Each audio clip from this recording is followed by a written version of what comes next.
Hello, hello. How's everybody doing out there? YDBT Daily, that's right. Every Thursday, we come at you with a live stream, just like we did Tuesday, 8 o'clock.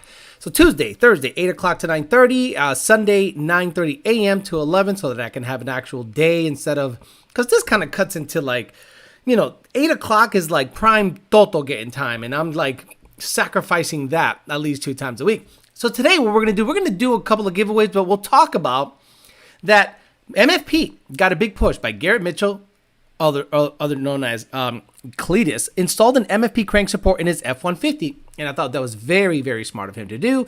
I hope they installed it properly. I hope they seated the balancer so that the truck can actually have a chance of not having the crank snap off of it. TKM provided him another crank, so good on them. So they have a good relationship going on. And I just really am happy. I'm not trying to take credit. Fuck that credit shit. I just want to make sure that MFP gets what they should be getting based on the fact that they were screwed over like 2019, 2018 or so by a couple of people that have high standing in the automotive Ford side of things. And, they suffered for that. But now, luckily, they're coming back with a vengeance. We're trying to get them on the map again. They're going to provide a bunch of products. I'm going to try to do as many giveaways for Coyote stuff, Vortex stuff, Whipple stuff, Edelbrock stuff. He's sending so many kits down the pipe that I'm going to give them away as much as possible to promote his stuff. We'll talk about that. We're also going to talk about Instagram guy who he's like a no prep guy, LS Swap Notch, and he went out there and went ham on Instathots. And I really appreciated that because I'm not going to do that. I don't want something to be used against me forever, but he doesn't care.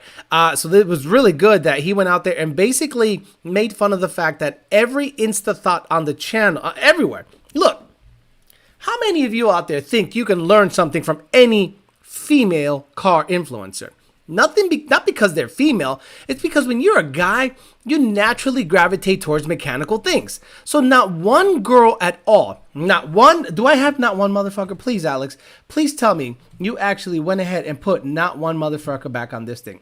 Yes, I did. Not one motherfucker. Not one Instathot or Instagram girl or cargo is going to teach me a goddamn thing about cars.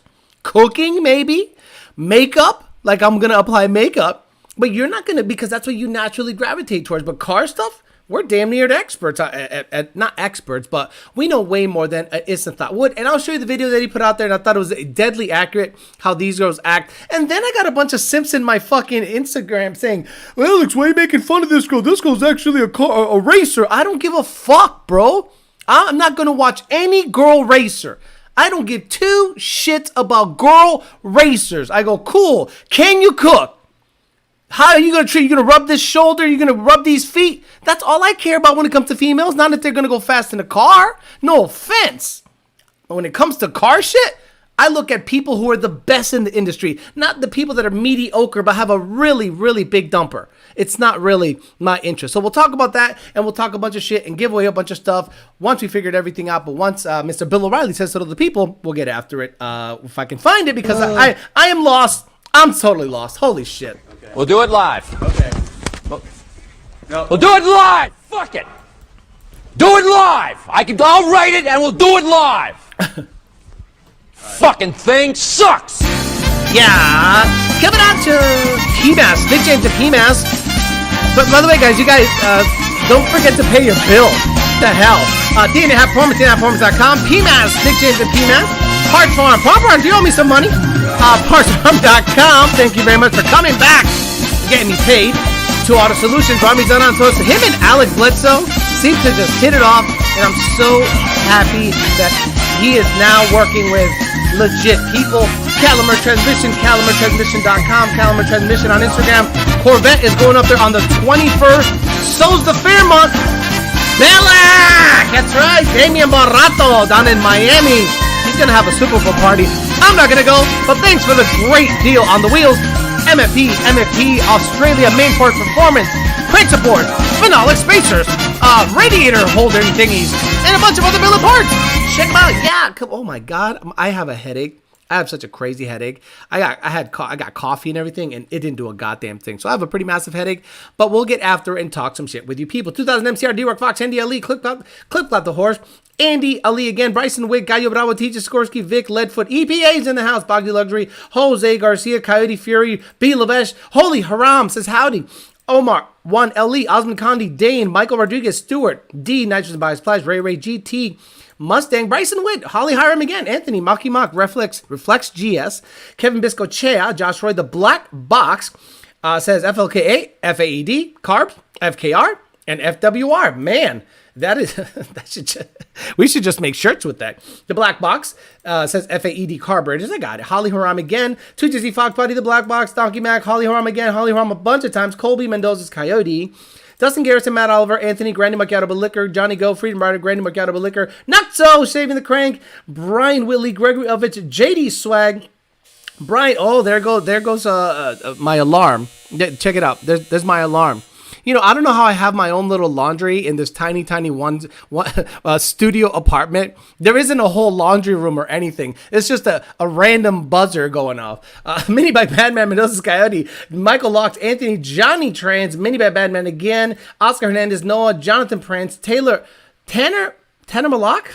I don't know if that's like a... I don't know, Blicky Bobby, Tony Dominguez, Whipple, Thunder Biscuit, JD Swag, Ivan D, and everybody else that decided to say hello. Okay, so Mr. Garrett Mitchell, a.k.a. Cletus, went ahead and installed a MFP crank support. Congratulations. I love it. MFP is a small outfit out of Australia, and if a big influencer like Garrett, millions of followers everywhere, the guy, just by mentioning it, he can sprinkle some sauce on your shit. Hey, yo. Now, that's kind of a double-edged sword. His fans are mostly retards, but if they didn't know this existed and they needed that application, every single F-150 Whipple kit, I repeat, every F-150 Whipple kit should have this. Why do I say that? Because the truck is, hey, there's that weird studio apartment laundromat going. So the truck weighs 4,000 plus pounds. The truck is four-wheel drive. So the load taken up by this crank is more than a Mustang would, because the Mustang weighs 3,600 pounds, maybe 37 at most. So this is just an insurance policy. There's just a big old bolt going from the inside all the way into the ATI dampener. He provides the bolt. Everything is super kosher, super measured. He does an extremely good job. As long as that sucker's seated properly, I don't see this thing having a crank axial or radial load issue. I think it is going to be extremely robust. So everyone on the planet that has a Whipple F-150 should get one of these MFP crank supports, and he's going to provide some. He's going to send some my way, and we're going to go ahead and give some away to the people. And that's what I do best here. I promote by giving you the stuff, and if you like it, cool beans. Everyone is happy. So this guy, check him out. I'm just going to play this video and let me know what you think. This guy's basically going out there making fun of the Instagram car girl culture. Hey guys, I just got done changing the oil in my car. Want to sponsor me? Hey guys.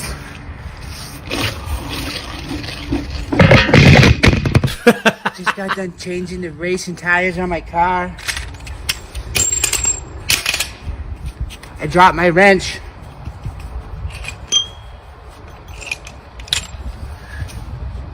It's crazy how accurate that is. Like, you look at it and you laugh, and then you go, Jesus, these girls do the exact same fucking thing. Oh, there goes his paint. Jesus, there goes his fucking paint. Sponsor me. Hey guys, I just finished putting a tune in my race car. Like the van driver pulling in his driveway, he's like, what in the fuck is my fucking redneck hillbilly neighbor doing? He's wearing leggings, he's on top of his car with a headset and a Xbox remote. What the fuck? Sponsor me. Oh, hey guys, I just got done changing out a leaky gasket. Do you want to sponsor me? 100% accurate. Now, the crazy thing about that video is how deadly accurate it is. See, he went out there and went ham on making jokes, but it is absolutely on the money. Every Instagram thought that puts on her her lingerie with a 1/2-inch impact with an extension and a crescent wrench to change her oil. I'm going to go change. Oh, let me go ahead and put my Victoria's Secret shit on. And then you find out that they have subscription only content, aka pussy lips being spread. Pussy lips being spread. Oh, look at this. Look at this 1/2-inch wrench. Pay. And you know what? This is the crazy thing. For every one of us, exactly. Why Ignite Racing Fuel? Why didn't you sponsor this fucking guy? Ignite. That's your dude. You could see everything. You could see his asshole. You could see his nipples.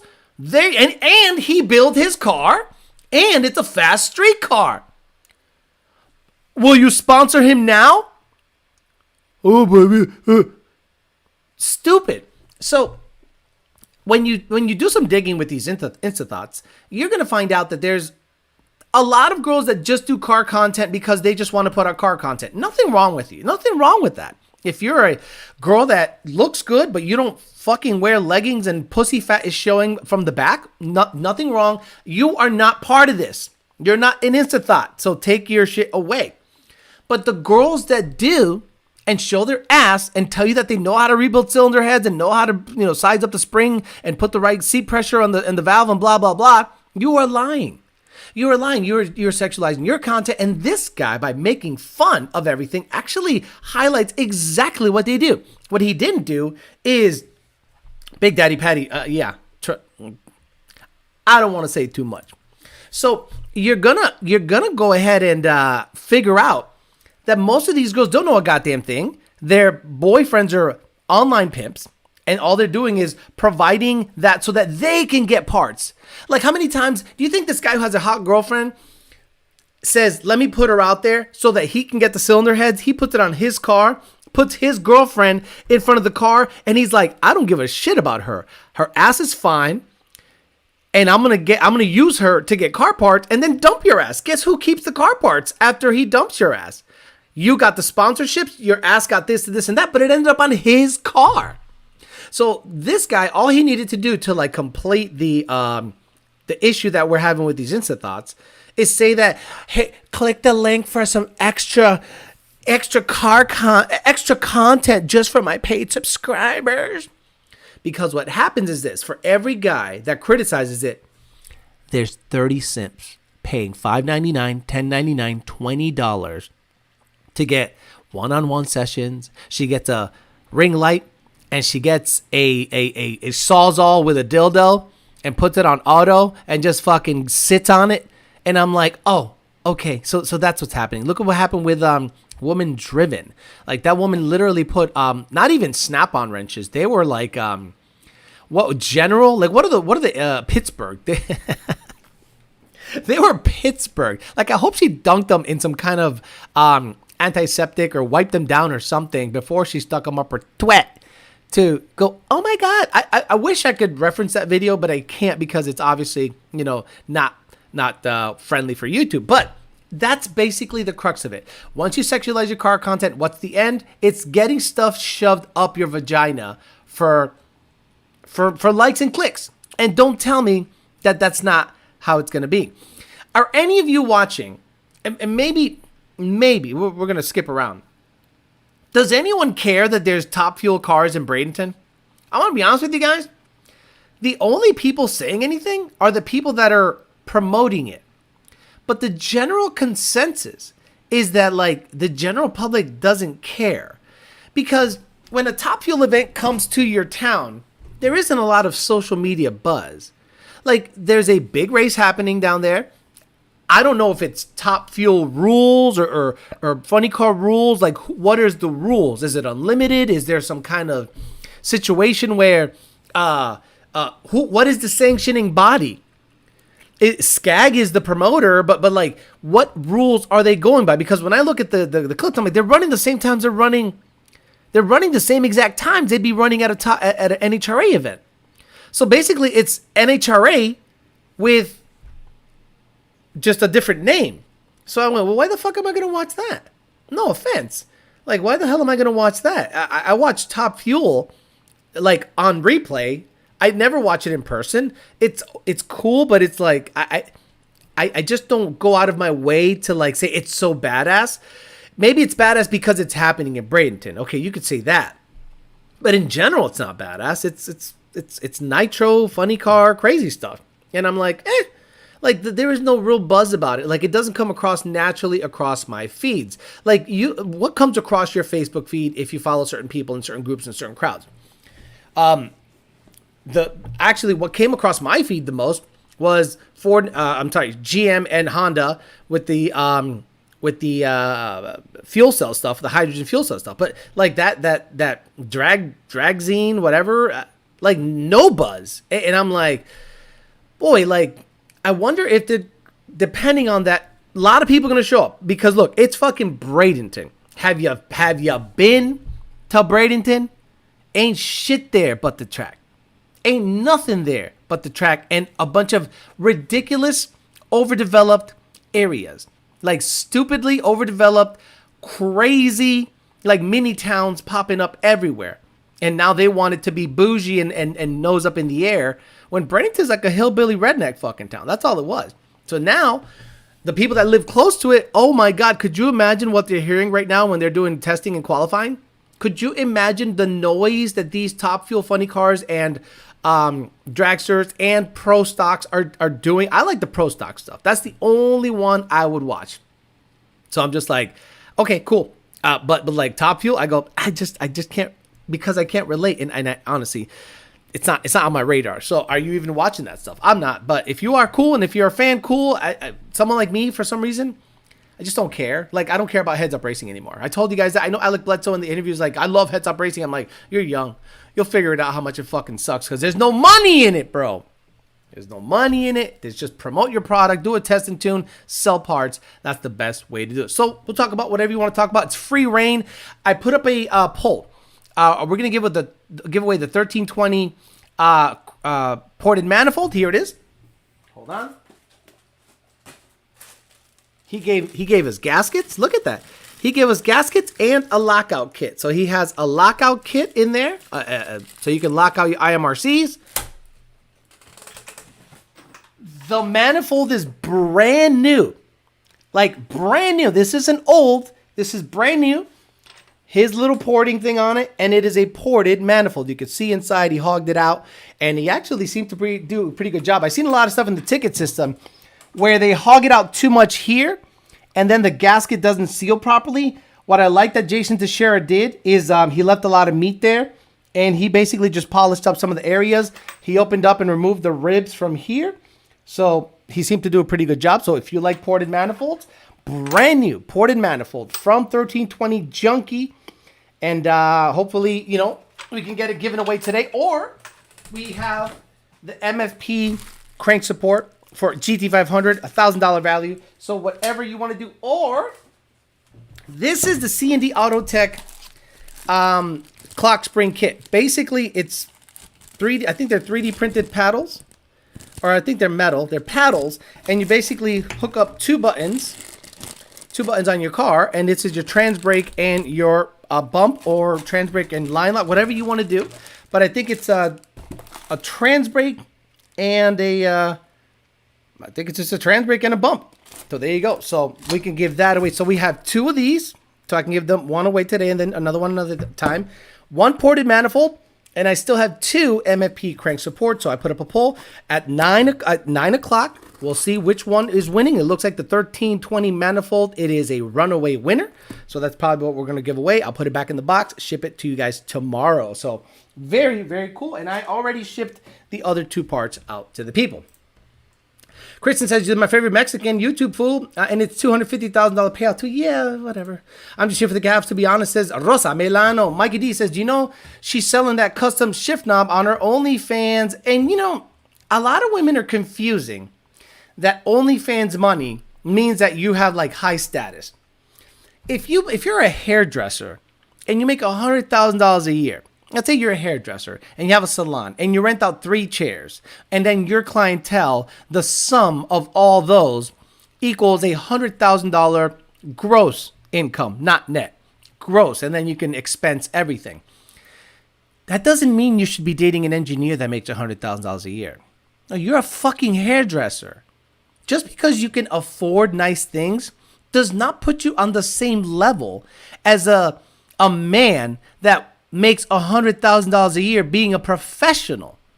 Now, if a man is a construction worker, right, and he is busting his ass and he works at a good union, or he's a crane operator and he has a lot of work, he can make high 70s, low 80s, or even into the hundreds if he works a lot of overtime.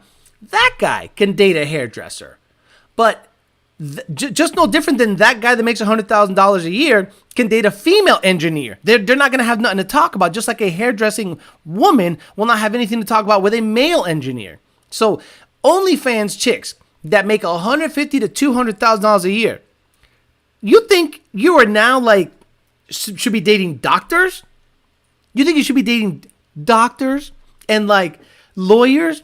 No, you're a whore. You should be dating bike gang members. Like, that's what you should be dating. Stop it. All seems great options. Won't choose option. None fit me, so don't want to sway the results, says Low and Slow. Any resonated deleter? No. People have no idea how loud those things are, and kids are crying in the stands. Correct. See, you think going to a Top Fuel event is awesome? It's really not awesome. The Top Fuel, the fuel cars, they call them the fuel cars, meaning Nitro, Hemi, funny car, and the dragster. It's annoying after a while. After a while, you're just shaken to death. And it's not cool. If you're really close to the starting line, you will get some kind of like exhaust in the face and you will cry. Nitromethane is nothing to fucks with. You will absolutely stand in there and get absolutely teary-eyed. It stinks. So you're going to go to Florida. You're outside, hot as fuck. You are shaking to death with these fuel cars.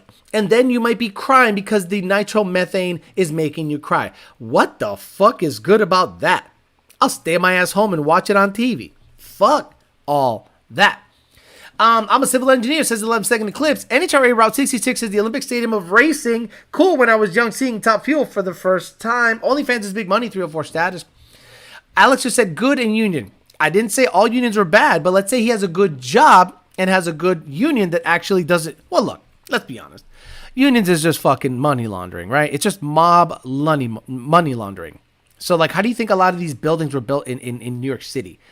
Or let's say Vegas. Let's say Vegas hotels that are paid with mob money. Where do you think the mob money came from? You think the mob put up the money? No, the union dues paid for those buildings. Stop it, please. It's just a wash of cash. So stupid. I could use that manifold for my Gen 2 with the ESS. Okay, let's talk about Mr. Ian Martha. Ian Martha, you see him here once in a while. He hit me up. He goes, hey, I got a question for you. And listen to this question. Alex, I want an ESS. All I want to make is about 650 horsepower. Which one should I get? If you guys have heard my show, what do you think I told him? If you guys listen to my show and you're actual followers and listeners and you really are into what I'm saying, in tune, and some guy goes, I'm looking for an ESS kit, which one should I get? I have said the same thing since they came out, or since I became aware of them and saw what the deal was. And sure enough, he asks me. So when you ask me, see, Monty 540, you got to go. You got to go, Monty 540. Okay. Clip Clop is fucking retarded. Nito's retarded. Jermaine is retarded. None of you listen properly. Now, when it comes to Justin, Mendoza, Slow 99, my mini bike, whoever says G2, y'all don't fucking listen. Y'all don't fucking listen. Plain and simple. I've always said G3X. I have never said, get a G2. So he's like, but I just want to make 650. And I'm like, get a G3X. But I think it's too much. Get a G3X. But I think it's So, okay. Tristan, shut up. No. You get the G3X. Because nobody is satisfied with the G2. You get it and you're like, let me upgrade. Now you're buying 2 head units like a dumbass. You buy 1 head unit, the G3X, put a 120 millimeter on it, and just fucking ride out. Who in the fuck would buy a G2? I just want to make 650. Cool, put a 120 millimeter on a G3X.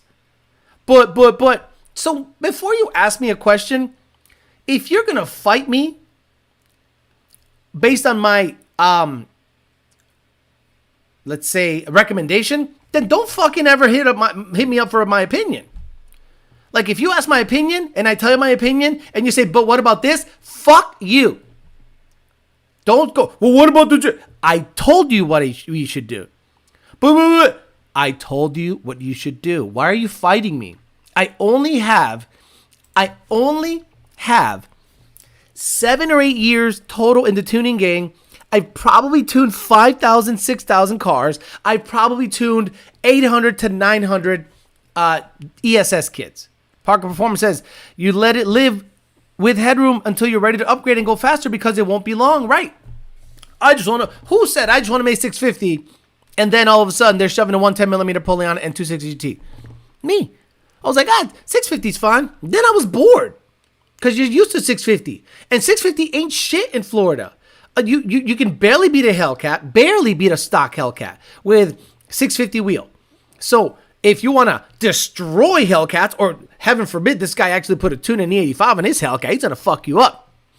So you don't ever stay on just 650. You get a fuel system, then you get a G3X, boom. And now you hit with 100mm, 110, you are you're faster than my ZR1. Way faster than my ZR1. A G3X 100mm 10R car will gap the shit out of my ZR1. No problem.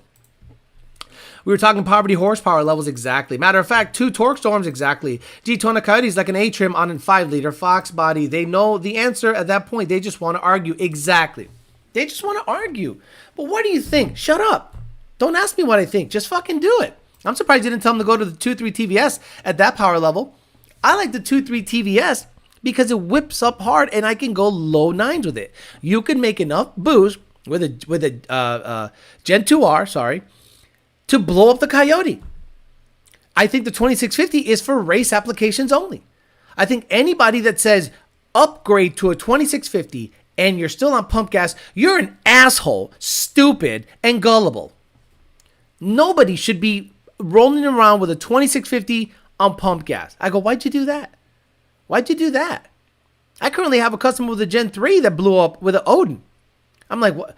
Why do you have a 2650 on a... I mean, he has a fuel system, so he was planning on going there. He had a big old pulley on the top, but it blew up. And I'm like, yeah, the 2650 makes too much snot, even with a big, stupid, dumb pulley. It's just a dumb thing to do on pump gas. If you're going to go 2650, you should immediately start with the 85. Like, this is my thought process when it comes to people that have an insane amount of boost potential and a very low octane fuel. This happens all the time. All the time. In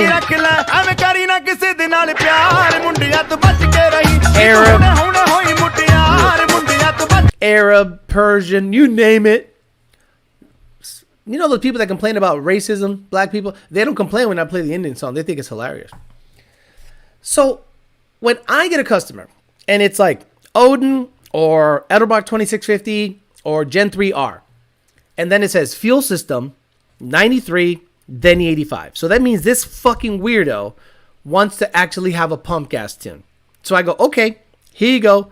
Idle slow revs. Okay, give me a watt from 3,800 to 6,000. Boom. Look good. Let's get over to 85.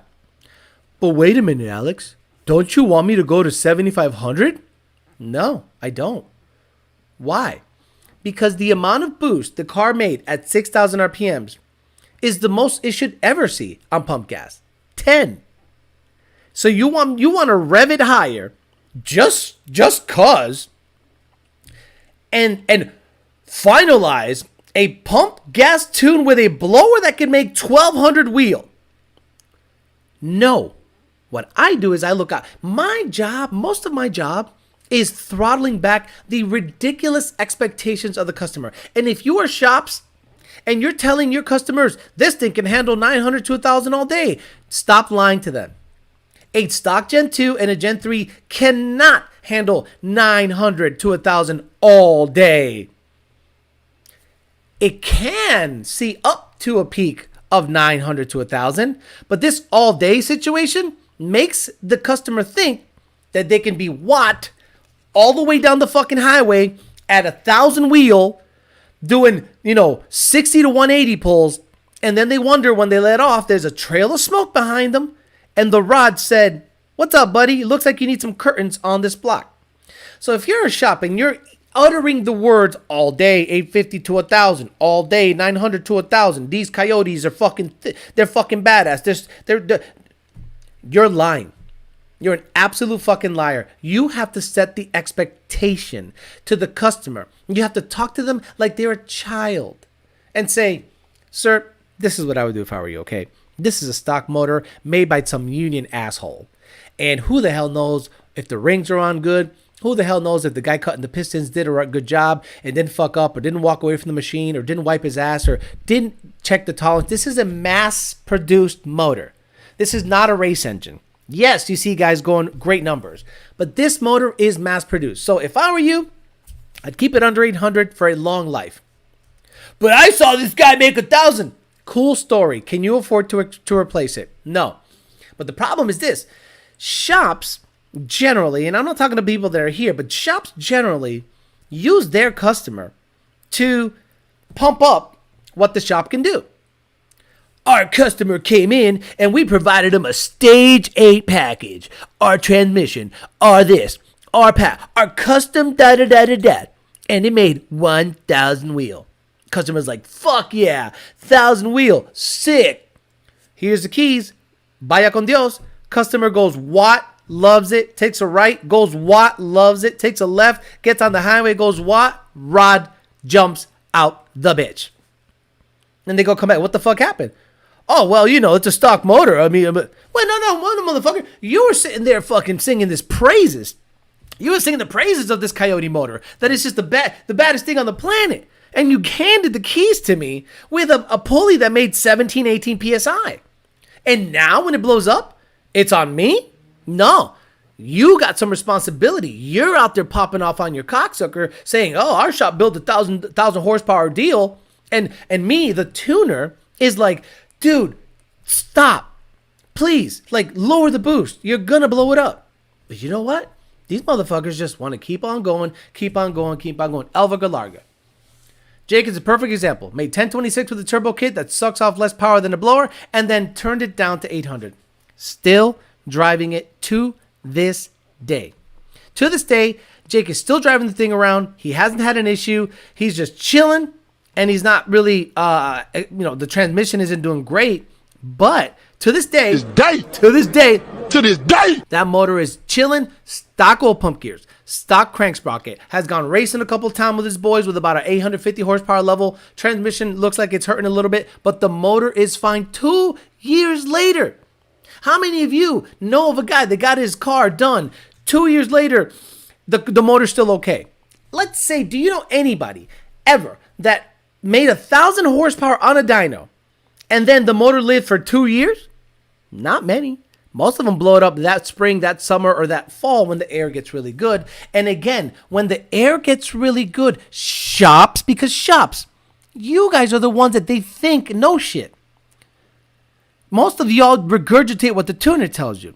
But again, not all shops, but most shops. So what you got to do is condition the customer. Hey, if you got cool air outside, I'd lower the boost. What do you mean? Well, you know how the car feels really good at 40 degrees? Yep. There's that much air coming in. It's making that much more power. The rods and fueling might not keep up, so lower the boost. No, they don't do that. They go, "Man, this thing's going to love boost weather. Let her eat. Yee! Blows up. Try to sell them an illuminator." Condition the customer, please. I'm sick and tired of seeing all this bullshit where in the ticket system, motor blew up, and I'm like, what do you mean it blew up? I had a guy go to 6,000 RPMs, watt, and I'm like, all right, let's go to E85, 7,000 tops, and on 10 PSI it blows up. Now, why could it blow up? Anything. Fueling, the 88 millimeter pulley could have made 12 PSI. The fuel he was using could have been chocolate milk, but the logs look good. Logs looked like it was adding timing. Logs looked like a capped at 15. Air load wasn't more than 1.7. So, what do you do at that point? That's racing. 420 watching, 204 likes. I'll catch the replay. Yeah, people are really lazy with the likes here. You understand. This show lives off of the likes and the algorithm. And I'll tell you why.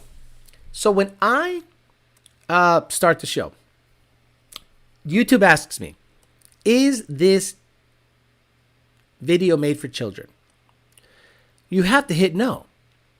Because if you say yes, and you say fuck, shit, and all these crazy swear words, well, YouTube flags you. And YouTube goes, you said it was made for kids, and our algorithm picked up that you are, or our AI picked up that you're swearing up a storm. Boop.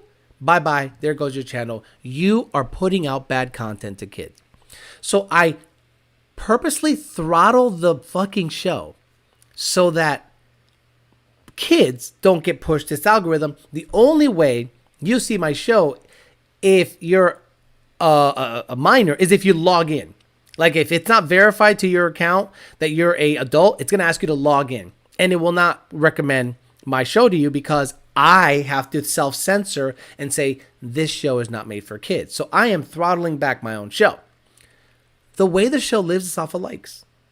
That's when YouTube goes, wait a minute, it's not made for kids, but god damn it, 400 people liked it out of 400 watchers. They go, we'll push it to adults. That's how it works. So if you guys are so fucking lazy that you pop in and you can't hit like and you wonder why Alex doesn't have a Viper yet, that's why y'all don't hit the like button. I tell people boost weather is actually boom weather. Absolutely, Parker Performance. Every time I look at a Mustang built to the 9 on a Facebook Marketplace, I always look at who tunes it, and if it's not Lund tuned, I avoid it like the plague. Very good. So let's talk about that. Alejandro Flores is looking for a Gen 1. Now, I have noticed that convertibles are way cheaper than coupes, and it's very difficult to find a coupe with under 50,000 miles, Gen 1 auto that is not tuned. But the funny thing is when you find them tuned, especially down here, Miami, they're tuned by a shop that I know fucking sucks. Actually, they're tuned by people that fucking suck, not just a shop. I know that the tuning by those people that they suck. I've seen it, verified it. We don't even have to fucking guess. Unless it's tuned by Lund, I don't fucks with it. I saw another car, Turbo 400, Gen 3 motor, blah, blah, blah motor, this and turbo. It didn't say who tuned it. And I'm like, I don't care. I'm not even going to look at it unless you say Lund tune, because I could look at the tune history and know that it wasn't super duper ragged out. So convertibles are about 120 pounds heavier in general, depending on the trim. If you have like a complete 401A and all this stuff, those guys weigh a lot already. So if you have a fully decked out coupe versus a fully decked out convertible, it's like 100 something pound difference. So I'm going to go ahead and look for convertibles and see if I can find a cheap under $22,000 convertible. Payments $400 a month. Get you guys content. Get a Gen 3R on there. I already lined up a Gen 3R.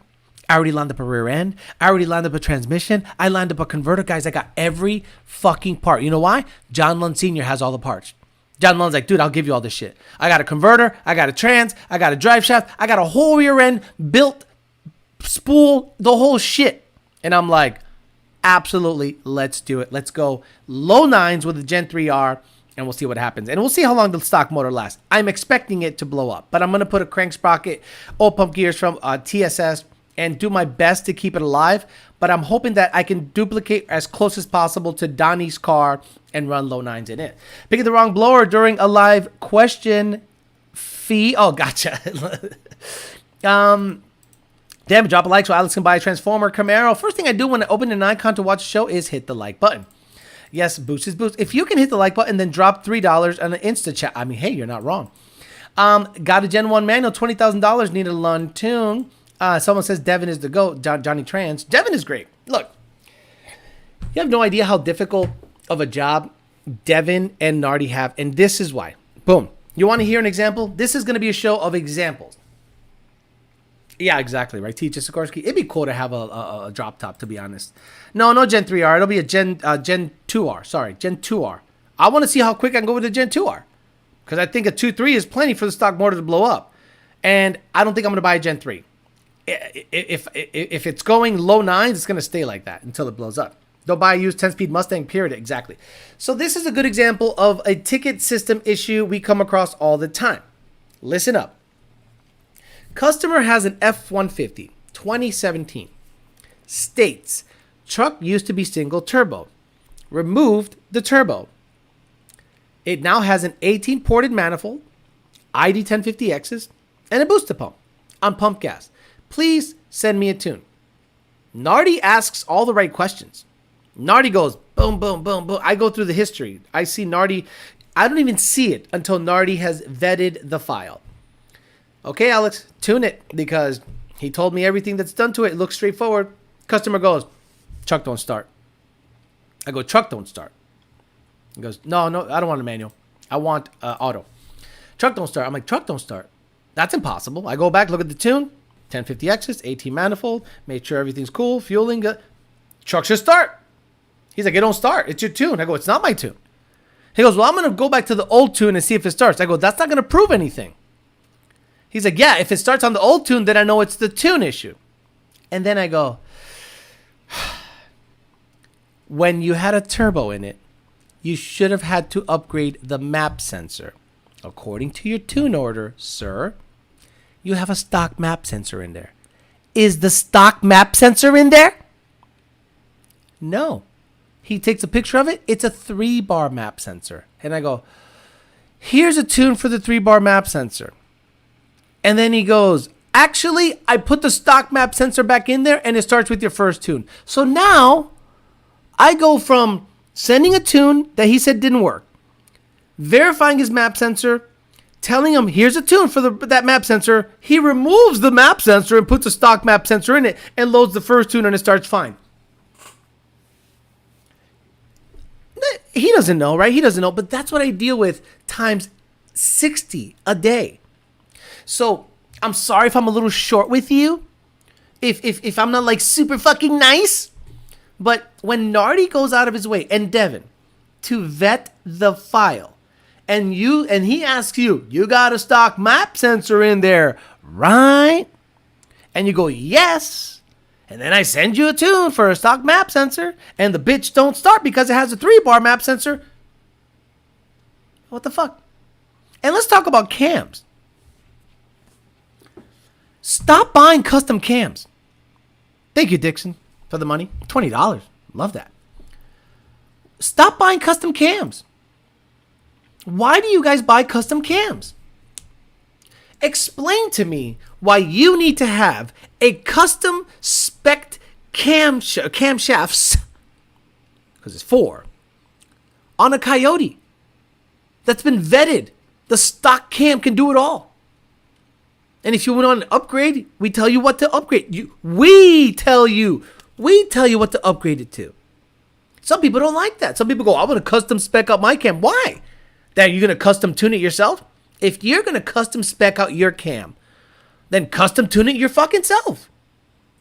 Because we try our hardest to vet the combo, and the customer just gets it in his fucking head that they have to have custom parts in this bitch. You don't need anything custom. What are your goals? 800 horse. Motherfucker, it'll do it on a stock bottom end. What the hell do you need anything custom for 800 horse? Mind blown. SO97 the 23, you have my attention. What a weirdo. It sounds like most of my work customers. Repetitive questions get very frustrating. Yogan Lates says Gen 3 18 plus 433 430 cams for the win. What about blower? 433 430. What about turbo? 433 430. What about intake cams? Shut up. What? Intake cams. When I purchased my 17 performance package, I bought it sight unseen from Oregon, and it was a great condition, especially since I was looking for a completely stock. A lot of these Texas SF50s been trashed. Like, if you're going to buy from Florida, North Florida, Jacksonville, maybe east side. Don't buy any Mustang south of Boca. Don't buy any Mustang in Orlando. Don't buy any Mustang in Jacksonville or Tampa. Buy like in Cocoa, buy like in Edgewater, buy like in Sarasota with a bunch of old people. And because it's a convertible, young guys ain't looking for a convertible. So I'm thinking I'm pretty safe because it's not and it's a green. It's the dark shadow, gray, not green. Dark shadow gray color. So that's another gray car. Because the LS boys do it right. And I had a customer, a guy on my Patreon. Okay. Hey, Alex, I want to do a big nitro shot on a Coyote. And I said, that's not going to work. He's like, why not? I go, nitrous likes cubic inches or cam in block motors. Small block Ford, big cubic inch. Small block Chevy or big block Chevy, big cubic inch. Nitrous, it just loves it. A Coyote, not so much. And he goes, why not? I go, name me a big nitrous K-Series engine that runs, big nitrous K-Series engine Honda that runs good. Big. I'm saying 200, 300. Like none. Like that's not something you do. You don't do a nitrous shot on a high revving, low cubic inch engine. So what's a Coyote? 2 K-Series engines slapped together. Why would you do nitrous on that? Just do boost. It clicked in his head. Like I told John earlier on the Lund page, they don't care that Lund has made 2,500 plus on stock Ford cams. They want custom cams for their NA pump gas BAP setup so that they can go to the car show and go, this thing has cams nobody got. Nobody got the cams I got. This is custom spec'd out. Like I called comp cams myself and I was like, I don't want some alphabet cam off the shelf shit. I want custom spec'd out cam. Meanwhile, a guy with a fucking B cam, 1.6 rockers, a fucking 200 shot runs, like 1030. Thanks for the patience on my retarded questions when tuning my ESS. Always follow Lund's orders. What cams for Gen 2? Stock. Big Daddy Patty says, Mustang guys love to want to be unique or different. Meanwhile, they're in a damn Mustang. That's a great point, Big Daddy Patty. A Mustang is not special. It's a Mustang. It's a very common car. I mean, it's run-of-the-mill. And I like the run-of-the-mill nature of it because you can duplicate a combo quickly. The reason I got a stick shift ZR1, they're all stick shift, but the reason I got a ZR1 is because I wanted a lightweight, stick shift, big motor car. I wanted a Cobra replica for a long time. I want a Viper still, just to say I had a Viper at one point in my life, and then I'll probably sell it. But the ZR1 is probably going to stay for a while, unless it accrues, unless it somehow is worth like $80,000 more, and then it's going to be gone. But a big motor, lightweight car, stick shift, it doesn't get much better than the ZR1. And even back in the VMP days, remember back in the VMP days? Me, Joe Goodenough talking, Carrie on the mic, Carrie looking all good with her big rack. We were out there, saying ZR1's King Daddy stick shift car. To this day, I still think ZR1 is King Daddy stick shift car. To this day. So I got one. And I'm like, I don't really have a yearning for a Cobra anymore because I have a fast-ish ZR1. Do I want a Viper? Sure, I want to feel that V10 torque with a fucking 300 or 400 shot. It's a V10. It's huge. A 400 shot's like, ugh, no big deal. I would love that. Hey, Alex, you bought a lot of cars in your day. Do you have any car buying tips, advice for the young guys? Well, it depends on what kind of car you're going to buy. Try to get an expert in whatever vehicle you're going to purchase before you purchase it. And I'll give you an example. I remember a guy came up to me begging me to buy his Fox body. Buy my Fox body. And I'm like, it looks really good. Why are you going to sell it? He's like, I just need it gone. I need $1,500. I go, $1,500? What's wrong with it? He goes, nothing. It's great. So I go, all right, bring it over. I'll look it over. And this was when I was like 30. So he comes over, and what's the first thing I do? I get under it and look. And the torque boxes are destroyed. I go, yeah, no, I'm good. He goes, what do you mean? I go, the torque boxes looks like you patched it up. It looks recent. The upper torque boxes were ripped out of the body. You welded them internally weird. Like you did some weird snot weld, and I just don't want it. He's like, oh, bro, $800 is yours. And then I said, transmission $350, rear end $400, motor about $800. Here you go. Gave me $800, gave me the title. He was gone. But I got under it and go, your torque boxes are fucking jacked, dude. I don't want this thing. And that's why he was selling it super cheap. So I knew enough about the car to get underneath it right away and look at strut tower brake. There's a strut tower, make sure it's not rusty by the brake reservoir. And just generally rust. Make sure the doors aren't falling off of it and make sure the torque boxes are fucked up. So find an expert in whatever vehicle you're interested in. Bring him with you and do the thing. I want to buy a car from a dealership. Why? If I got any issues, I bring it back to the dealership. I am willing to pay a little bit more for the convenience of saying, y'all fucked me on this, and legally, you're supposed to take care of this. So if I find that the motor blows up, if I find that the rear end is making howling noises, if I find that anything is fucked up, I'd rather go to a dealership because in a private party sale, Once he drives away, it's over. There is no warranty, and you can't do shit to get your money back. Buying a building car to impress others is dumb as fuck anyway. Bottom line, it's mass-produced rental vehicle. I've always told the Honda people that it was like 2K series engines Honda slept in the 2.4 dual overhead cam. Seen a brand new Mustang burn down after they shot nitrous. Idiots. It's all ego bullshit, sadly. Custom cams for the clout. On Cody's reminder to ship that guy. I already did. Slow 99. The Corsa tip has been shipped. The MFP crank support has been shipped. I'll get them tracking numbers tomorrow. This will ship tomorrow, whatever, which it looks to be like the ported 18 manifold, because that fits Gen 1, Gen 2, and Gen 3. So this can go on any Coyote.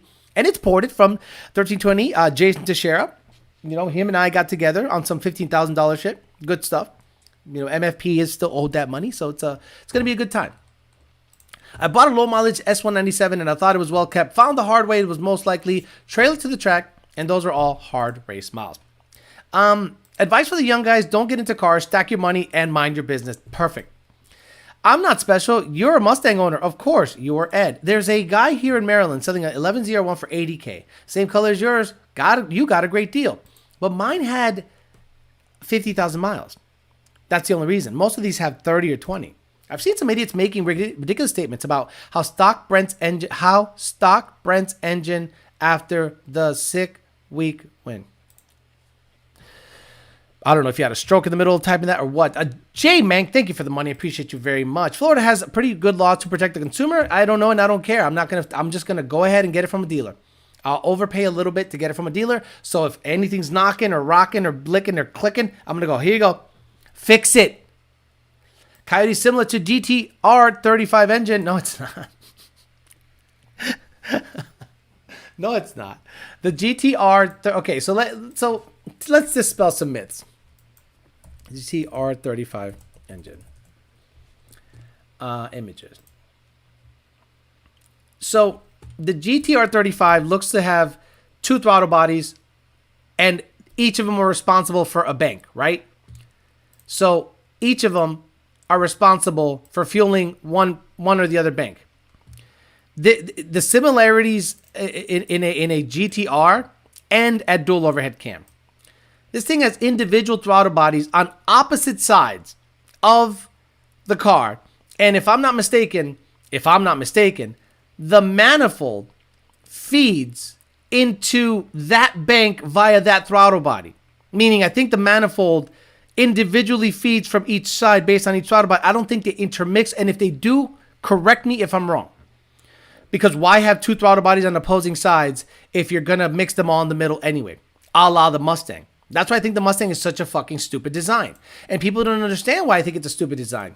I think it's a stupid design because why are you going to have 2 throttle bodies going into the same fucking hole? Imagine this is an 18 manifold. I slap another throttle body here. It goes into the same manifold. What the fuck is the advantage of having 2 throttle bodies if they're going into the common manifold? It makes no fucking sense. I agree. New is always better. At the track, not a worry, but a stoplight, I'll take boost all day. What's happening? I got a buddy with a Gen 2 that's doing a nitro setup, and I've been telling him just to do boost instead. Can say from experience, the GTR tax alone separates the GTR and Mustang by miles. They have a balance tube. Okay, so they have something that I would say equalizes the flow. But generally, don't one bank's throttle body primarily feed that bank? Exactly. And this is a narrow engine. Look at how narrow this engine is compared to the Coyote. Like, people saw that podcast, the Alpha whatever podcast, and they're like, oh yeah, they said it's a copy of the Coyote. I'm like, they didn't copy shit. It's its own thing, dude. The Coyote looks nothing like that, bro. Please stop it. Please. GTR, it's its own thing. I think they meant the power curve. The power curve is similar. But I bet you if you put a twin turbo LS, no, they make a lot more torque. I think it's the power delivery that they were saying something. Can say from experience, got it. Isn't the VR38 more of a 60-degree architecture? Common plenum dual throttle body is so stupid. Like, why would you? So when we at Lund saw that motor, we didn't raw that fucking thing. Thank you. Left side feeds right head, right side feeds left head with a pressure balance tube in the middle. That's how it should be if you have 2 throttle bodies. Why else would you have two throttle bodies? So when Lund Racing saw the 24 Mustang come out, we go, two throttle bodies in the same fucking intake manifold? That's fucking stupid. Why'd they do that? Why didn't they just shove one big 103 millimeter throttle body on there? Like an Edelbrock. So we're like, it has to be emissions related. It has to be torque related. It has to be stupid. And it is stupid. And then people like Whipple are forced to make the ugliest cold air on the fucking planet, fit a single throttle body Whipple.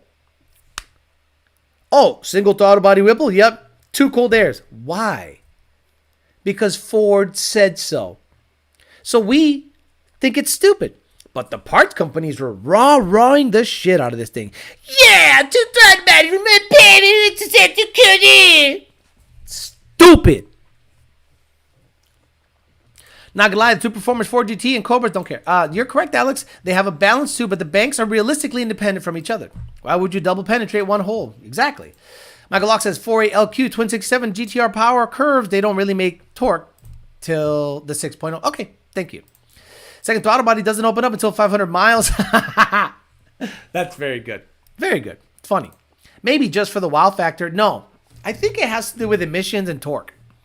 So I don't know anything about the IMRC configuration on Gen 4 Coyotes because I don't care right now. Unless it's tunable, I don't even care to delve into the minutia that is the Gen 4 architecture. Until it's tunable, I don't give two shits about the 24 Mustang. Dude, what are you doing? Get out of here. Go. Get out of here. Go. Get out of here. He just sits here and snorts all day. I'm just like, what the hell is happening? I look back and he's snorting behind me, Tony. A Carrier Series love nitrous? No, they don't. A 300 shot? 300 shot. Go ahead. Tell me how a fucking K Series with a 300 shot runs. Oh, no, that's stupid. Oh, that's stupid. Alex, why do you still buy Fords when the Corvette is your best car? The Corvette's not my best car. My best car is the Notch. In terms of, it just starts. Fords are better for low buck performance. The entry cost for a Corvette is $60,000 to $70,000, dude.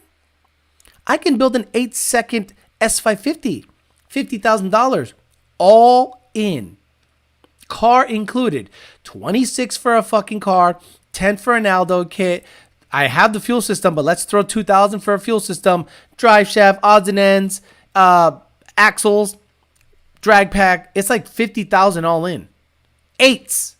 Corvette 8s, 2650, 427, build transmission, RPS triple, which is, I don't know, $5,000.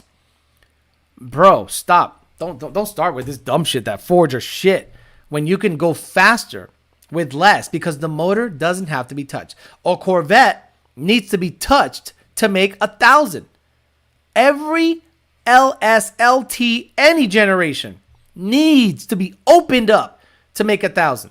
Not Coyotes. Is the Gen 4 Coyote similar to the Viper's dual throttle body? No fucking idea.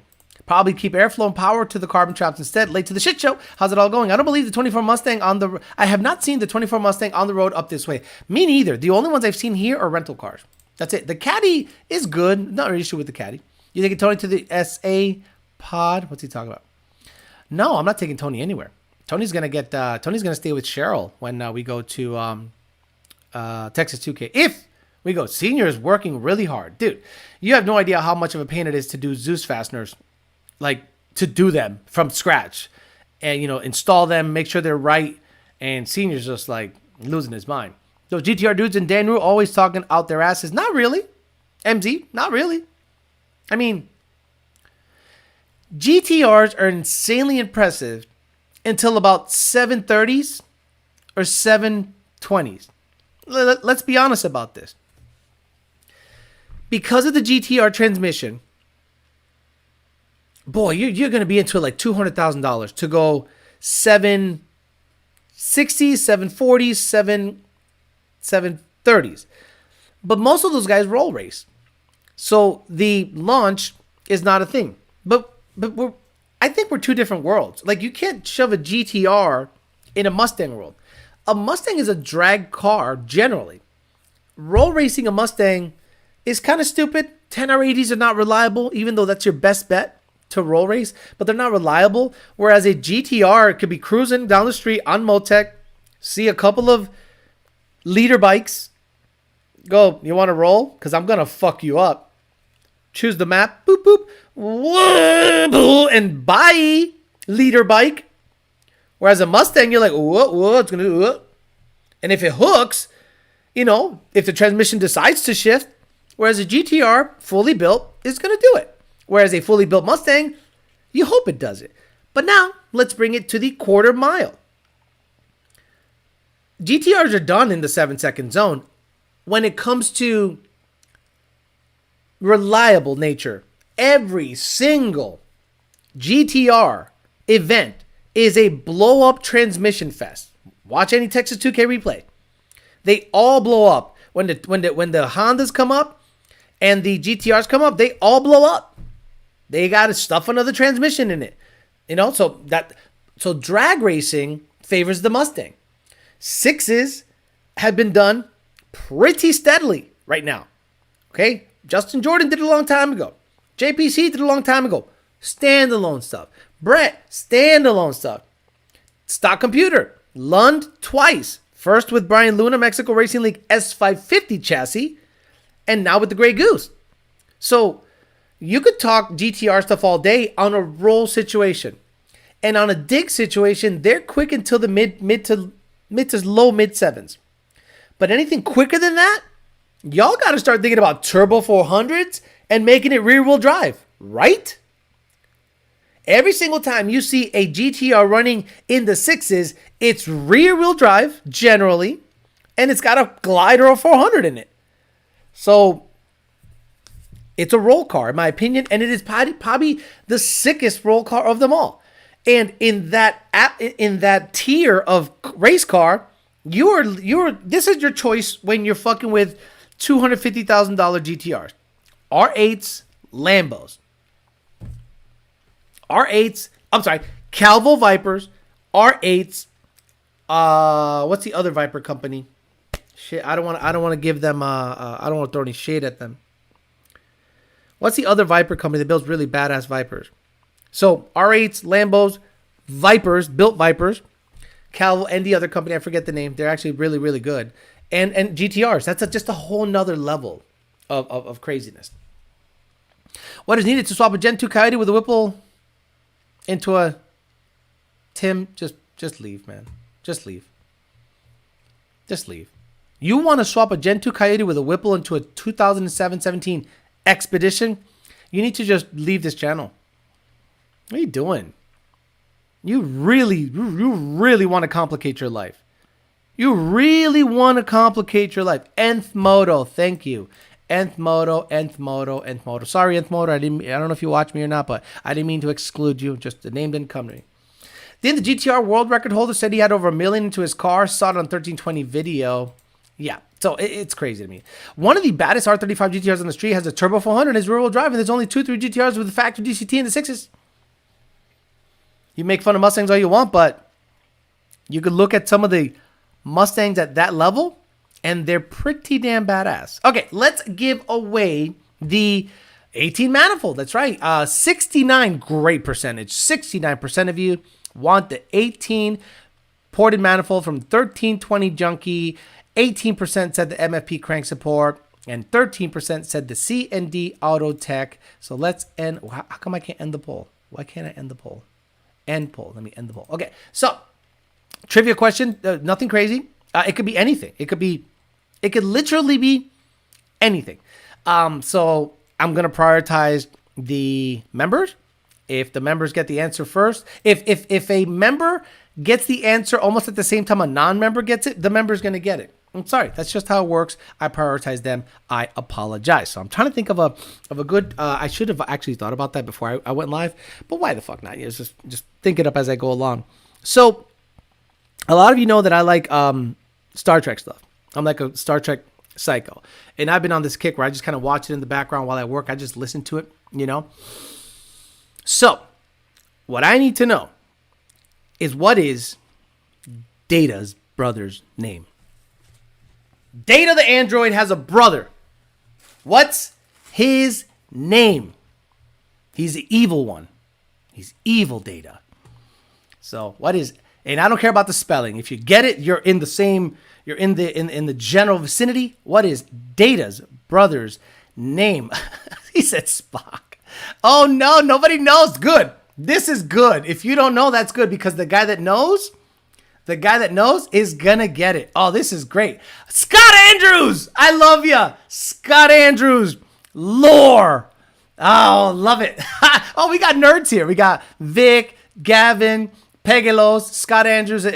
Scott Andrews said it twice. Said lore and then put lore again. He actually had lore really early. So I'll show you guys on here so you know that I'm not cheating, you guys. So right here. So Scott Andrews said more. He said it wrong the first time. Then Bob beat me up Scotty. Then he said lore. And then he said L. And then, you know, even though the spelling isn't right here, I don't care. He was on the right track. So congratulations, Scott Andrews. You win the 1320 Junkie ported 18 manifold. People are like, fuck you. I'm like, hey, I'm the one that dictates, you know, the question. So if you don't like it too fucking bad, if you want to, and I'm going to probably reference more Star Trek stuff because I'm a Star Trek weirdo. So congratulations, Scott Andrews. You will have to email me, prove who you are, send me a copy of your license or something that shows your face and your address so that I can send you the 1320 Junkie ported 18 manifold. Congratulations, brother. Good job. Good job. That's great. I love that shit. I actually really feel happy giving stuff away, and I don't know why. It's because you guys provide a lot of stuff for me. I give you a show 3 times a week and then some videos sprinkled in here and there when I can. And the audience and manufacturers have realized that to push a product, just give me it and I'll give it to you guys. And it gets mentioned. So I appreciate that. Congratulations. Someone says change. Okay. He Googled it. That's okay. If he Googled faster than you guys, you know, hey, congratulations. Seriously, congratulations, Scott Andrews. Top hide stuff. Q conspiracy. Scott Andrews. Q conspiracy. Oh, brother, I'm telling you, he is speaking my language. So congratulations. We'll have another giveaway Sunday. Fuck it, right? I got so much shit. I got 2 more MFP crank supports and I got 2 clock spring kits. Guys, I'm going to give stuff away every fucking show because I suspect this one bedroom, this studio part, my sink's right over there, my bathroom, like everything's here, according to everyone on the internet. I suspect I'm going to have a lot of stuff to give away this year because a lot of people are joining, getting on board, and it's helping promote their product. So if MFP starts bringing me a bunch of more stuff and other manufacturers, other companies want to give me stuff to give you guys, brother, let's do it. Let's give these guys a bunch of fucking parts for free and everyone benefits and everyone. So again, Scott Andrews, I have to write your name down because you won and you cannot win twice. Scott Andrews. 18 Manny. Bad. And it's nice. It's brand fucking new. And thank you, Jason Teixeira of 1320 Junkie, for giving away, providing this 18 ported manifold. Badass. A giveaway for the peasants? Absolutely. Peasants get giveaways. Alex, would Racecast Tune NA see the same timing as the 85 Tune Lund? Yes. So nitrous and bias supplies, that's a good thing to bring up. DT500 is going to be a giveaway car. Start the raffle. Bro, I would do that. If I could find a way of doing a stupid giveaway and making $100,000 on that car and someone gets a $60,000 8-second car, but that's douchey, and I'd rather not do that. I'd rather just sell it to somebody, let them get a loan, and let them deal with the bank that way. So typically, timing, spark. So the knock sensors have to be happy. You understand? So this is some of the issues that we come across when it comes to cars like in Puerto Rico. I'll give you an example. In Puerto Rico, they see optimum timing, optimum spark for pump gas. Like Rami Zaidan brought in a Boss 302 with locked cams, super high revving Cobra Jet intake, blah, blah, blah, made 500 on pump gas. And I was like, bro, the gasoline in your fucking neighborhood is dumb. He goes, yeah, bro, it's sweet as fuck. He goes, okay, let's go over to E85. And I said, Rami, I don't think it's going to make any more power. He goes, what do you mean? We're going to go over to E85. It's already seeing max timing. Like, I can't shove 32 degrees in it and feel okay about it. That's weird. And I think with the 85, you might see a little more torque in the middle, but it's not going to see a peak number. Sure enough, it saw maybe 10 to 15 more pound-feet of torque, but the peak horsepower number, it achieved it on pump gas. It's a denser fuel, so the car feels stronger. Have you ever done that? Have you guys ever gone from a pump gas tune that's decent from Shell 93 and you drive around in it and you're like, yeah, this thing feels good. Then you go to E85 and you're like, okay, it feels good, but I could have sworn the pump gas tune felt stronger down low. Fuel density. The weight of the fuel matters, okay? The combustion event is hotter. So typically, the combustion event being hotter and the fuel being denser, you might feel the car be more zippy and peppy down low on pump gas, especially if you have plenty of octane. But on E85, you're always going to make a peak number and you're always going to be a little bit up on torque after it starts to make some noise, 5, 6, 7,000 RPMs. So typically, that tends to be the determining factor of how the car feels. The fuel density, how sweet it is. E85, you'll make more power up top, but it'll feel better on pump gas. For example, why does the pump gas cammed idle tune chop harder than the E85 cammed idle tune? Does anyone here that has a little bit of common sense, can any of you guess why the pump gas tune, there's two things, why the pump gas tune cammed idle is stronger sounding than the E85 version? Resonate the leader, a giveaway for the peasant. Any news on the heads? No news, but they're working on them. Instathots do giveaways, but on the clap. Hey, Alex, when is the Tony giveaway? I'll email you. Thanks, Kim Bicho. You got it, Scott Andrews. Congratulations. Could you imagine Keith Ray gets the GT500? He'll take it apart. He's like, oh, well, why are the keys full size? You'd sell 400 shirts and get like 10,000 for GT500. Exactly. Giveaways need a big audience, make profit anywhere close to MSRP of the car. You're right. Does MFP have a website? You're not wrong, Whipple. No. Leon Phelps. No. Bono Bird. Why does the Camlope idle tune on pump gas sound better on pump gas than on E85? Because it's just a map tune, combustion, burns quicker, spark, and fuel density. The weight of the fuel density, and the spark. Less spark. Bondelberg, what happens when you got too little? Anybody. What happens when you have too little of timing on a car? Tell me what happens internally. If the spark level, if the spark command is low, what happens internally in the combustion chamber when the spark is low? It gets hotter. Headers glow. So the header's glowing. So it's just a unburned fuel situation where it's just a hotter, not a hotter combustion event, but the headers start to glow. So it's a lack of spark. When a car hits the knock sensor, it actually sounds worse. Matter of fact, I wish I could find the video of my GT500 going down the track, and it's like, and that low tone is when the IATs went through the roof. The car saw 4 degrees of timing, and the headers started to glow. So it's just a lack of spark. On E85, it's happy. Oh, it's cool. It's got a bunch of octane. So it's like, it's cool. But on pump gas, it's not happy, but it sounds better. Exactly. Headers glow, but exactly. Parker Performance. It's a. That's why the Camlope idle tune stinks. There's low spark, and it's jostling back and forth from a couple of map points because we choose the map point. So it goes, the map point tells you how much spark command, and you can change that on in the tune, but we leave it alone because it's more stable. So it's like, and if you look at the spark graph, it goes like this. It goes spark up, spark down, spark up. So that's where you get the. It's a undulation of the spark command or a spark output. Live ad again. S Juan, if you pay for premium, you never get ads. Luntune, soda, flare, gasoline, ignite, quicker, yeah, exactly.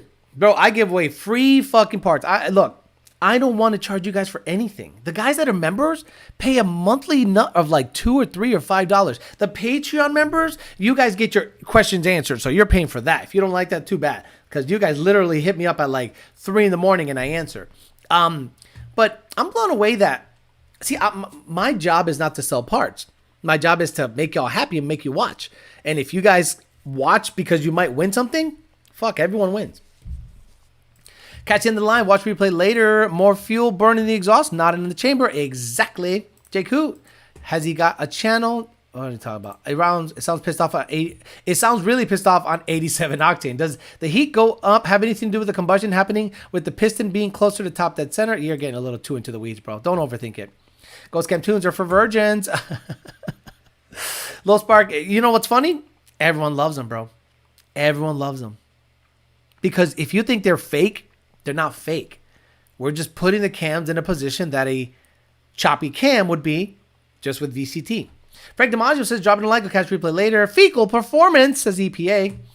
Mad, you laugh. Not enough time to completely burn the fuel, so combustion is still happening in the exhaust. Joji putting in your Fox Nitrous kit on. Yes, so I'm going to try to bring it up there Saturday or Sunday. I got something going on Saturday, so I don't think I'll be able to bring the car to him Saturdays. But Sunday, I might be able to bring the car up to him. So I'm going to get the Cadillac, get the trailer, get the knots on the trailer, and hopefully Joe is okay putting a nitrous kit in. I want a wide open throttle switch, purge, and the bottle doesn't have a bottle heater, so I'll figure that out later on my own. But the goal is to go out there with about 950 pounds of pressure, run nines with about 25 degrees. Put the spark at 25 degrees advance, wide open throttle switch on the foot, cut a 1.460 foot. The shifts are going to suck because the TKO is not going to like higher load and higher RPM. So it's going to be granny shifting. But if I can get into the nines, we'll see. I'm still on the fence. See, two guys want to buy that car hardcore. And I'm thinking $8,000 to $9,000. But I want to know what it'll do with a C4 in it. Because if it goes 9.8 with a stick on a 150 shop, what do you think it'll do with a C4 with a good stall? It might go 9.3. Does Gold Cam idle change with different oil weights? Well, you got to understand. The weight of the oil affects a lot of things, especially the phasing of the cams. Think about it. What is the oil doing in the car? Think about what it is doing in terms of lubrication. See, I don't like running the Ghost Cam idle tune too much because of the unburned fuel can make its way into the oil, just like it normally does. If you drive on the oil too much, it smells like gasoline. So the Ghost Cam idle tune, when it's chopping, blah, blah, blah, blah, blah, blah, not a complete combustion is happening because of the overlap. So what you're going to potentially have is dilution of the oil sooner. So I'm blown away that people daily drive on a Ghost Cam idle tune. I mean, please don't do that. Just put it on for like a car show and then take it right off.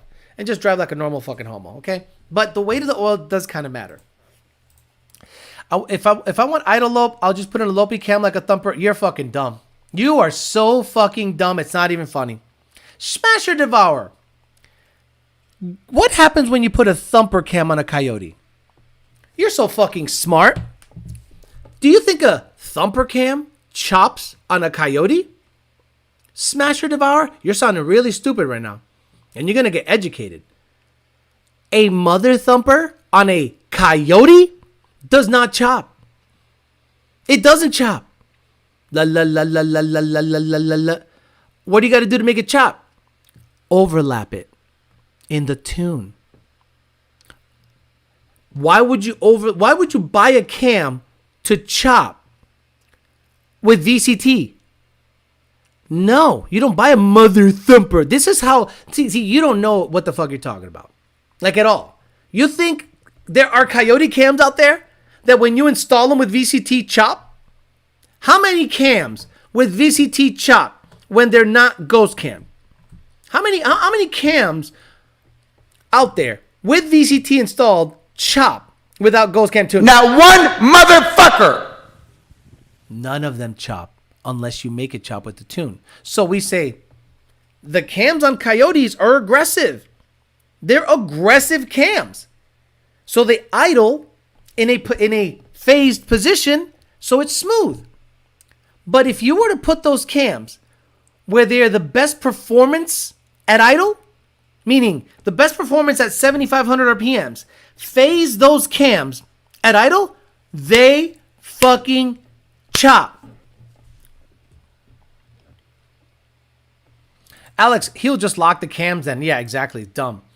Damn, just stepped into the jungle. Alex, you must get questions about locking cams for chop all the time, dude. All the time. These people, I don't know where they get their information, but I've heard, like, I've been in a group of guys that are like, oh, you got to lock the cams for it to chop. I go, said who?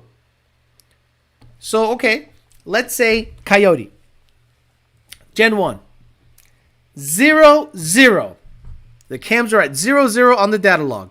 La la la la la la la la la la la la la. And let's say I can move them live. And let's say I'm going to bring the intake cam to -20. La la la la la. And then I'm going to bring the exhaust cam to about 14. That's how it works. It's where you put the cam at idle. It determines the nature of the combustion event. So if you want it to chop, you play with the angles, but that's not just the angles. If you want it to be a stable chop, you got to check the map points. There's a lot of stuff you got to do. Throttle. There's a reason the CJ Corberjet manifold does not like to chop. There's a load calculation and an airflow and throttle angle issue that it just doesn't like to chop. Some Whipple Auto cars don't like to chop. So we go, Whipple manual, yes, but not Whipple Auto. Why not? Well, maybe the converter, maybe the throttle body, maybe a combination of the load at idle. Who knows? But you need to understand that a ghost cam idle tune is not fake cams. It is a performance cam put in the optimal performance position at high RPM, but you put that position at idle. Because let's say a car likes to be -10 on the intake and 0 on the, or 5 on the exhaust at wide open throttle. Gen 2 or Gen 1. That position at, let's say, idle-ish is not a smooth sounding idle. It's kind of on the choppy side. So you make that more pronounced. You make it maybe -20, negative 20 and 13, -20 in intake, 13 exhaust, and you're going to hear a weird kind of undulating idle. Then you got to find the right spark output to make it chop. I'll give you an example. A lot of people think that the Waze Corvette, and I found this out. I turned on my Corvette today after replacing the 202 sensors and the oil. I switched the oil. It was pretty old. And I put on 2 new O2 sensors. I turned it on. It sounds, at cold start, it sounds exactly like an LS choppy cam. I'm gonna take a video for you guys. The stock cam. Alex, what does it do that? It goes into cold start emissions reduction. Negative spark. So the Corvette turns on. It still think it's got cats. It goes, you wouldn't hear that if it had catalytic converters and a quiet exhaust. It would just sound. You ever notice your 18 Mustang sounds like absolute dog shit in the morning? And when you got Corsa blow my dicks, it sounds like there's a war under the hood. And then all of a sudden it smooths out once it comes out of cold start emissions reductions. How do you reduce the emissions on a car that is under cold start? You keep the spark on the low side and you get it to warm up faster. So I'm going to take a video of the Corvette chopping at idle, and you guys are going to swear I put a cam in it. I'm going to go, no, it's the spark value. Is it a fake cam if I keep it in CSER constantly? I'm going to ask Alec Bledsoe. Alec Bledsoe, how can I keep this car under cold start emissions reduction all the time so it chops? And then I can basically ghost cam chop a stock LS. Oh, don't start. Don't make me start looking into that to be a total homo, because I'll do it. Hey, Alex, considering a 350, would you say the engine updates mentioned by Fat House are a deal breaker? I would do a Gen 2. I would not buy a 16 to 18 GT 350. Roush 23 Autocar with Twin 65 doesn't like to chop either. Tried it. Yep. Yeah, on my old Gen 1 CG setup, I ran the ghost cam and it kept stalling. How many cams does it take to get to the center of a Tootsie Roll Pop? Riley says, smoke checked my car the other day and let the UPR can intake manifold fitting off and car was chopping like crazy. I knew right away from the live stream. Isn't that similar to misfire logic? I don't know. Stock header manifold design on the Coyotes doesn't do them any favors for sound, correct. Grande Macchiato says, Alex, I've been driving my Mustang with the ghost cam for a year. So far, so good. Yeah, there's a crackle at the beginning for like a few seconds. Alex going to start selling ghost cam tunes. I'm going to talk to Bledsoe. I'm going to say, Bledsoe, listen to this. I'm going to data log it. Boom, get the logger going. Start it. I'm like, I wanted to do that all the time just to prove a point. Help me. Anyone out there that looks at a Facebook group, Junior doubled down on stock cams today. Want chop? Phase them. Want more power? Boost. Add boost. Elva Galaga. For those that aren't carb savvy, cold start is the same as choke on a carb. Just put the Coyote cams into 0-1 and they'll chop. Fuel, energy, density. Hit live on your thing, please. Hit live. Thank you very much. So I think it has to do with a couple of things. The amount of fuel the car is shoving in to get it warmed up quickly and the spark value. So I got to talk to Bledsoe to see, hey, Bledsoe, I want to do some real gay shit. Like real gay shit. Bledsoe, you're listening. You know you're listening. When I start my car, it chops. Just like the gay LS chop. Can I make that happen with the tune? I don't care if I foul out the fucking plugs. I just want to say, you can ghost cam a ZR1. Nuxo says, are you familiar with any Coyote shops in Mass where you work? No, fuck no. Not one motherfucker, bro. I don't know any shop that I would take in Massachusetts to fuck with Coyote stuff. Maybe Pete Craig is still chopping up Fox bodies in Southampton, but aside from that, I have no fucking idea. EP is like, lore. Joke, just pump the gas pedal a couple more times. Under over table, spark table, and throttle position, that's what I'm thinking. I'm thinking it has to do with something dumb like that. And if it starts to chop at idle, you guys are going to laugh your ass off. I want to drive like that. I asked Andrew from CSP about keeping it in the cold start all the time. He said it starts to melt everything, especially the cat. Well, there is no spoon. Move out of Massachusetts, exactly. Alex is praying isn't worth the headache. I hope so. Bro, Paul, if Alec helps me. Actually, I got another guy. The other guy that helped me, he's probably more open to doing it. But I know Alec would help. But the other guy seems to be like, yeah, let's try. Like, he does whatever I want. I was like, hey, you want to do it? Okay, cool.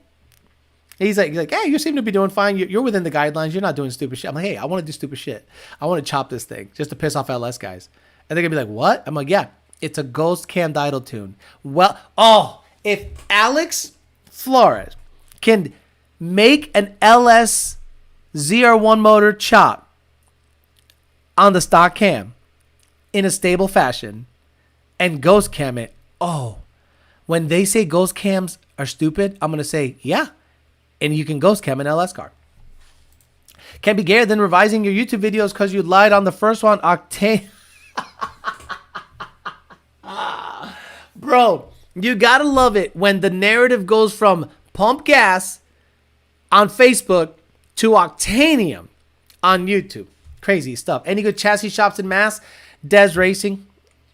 Exactly 11-second clips. LS boys aren't going to know whether to talk shit or keep quiet if you figure out a ghost cam LS. That would be great. EPA, I think you won, bro. I didn't realize it was a thing, but search ghost cam LS and it will show you, yes, ghost cam 01. Hell yeah, son. I'm going to do it because I'm fucking gay like that. I'm going to just piss people off. All right, guys, I'm out of here. Congratulations to Scott Andrews for winning the 1320 Junkie ported 18 manifold. Tune in on Sunday. We're either going to give the MFP crank support away or a clock spring kit.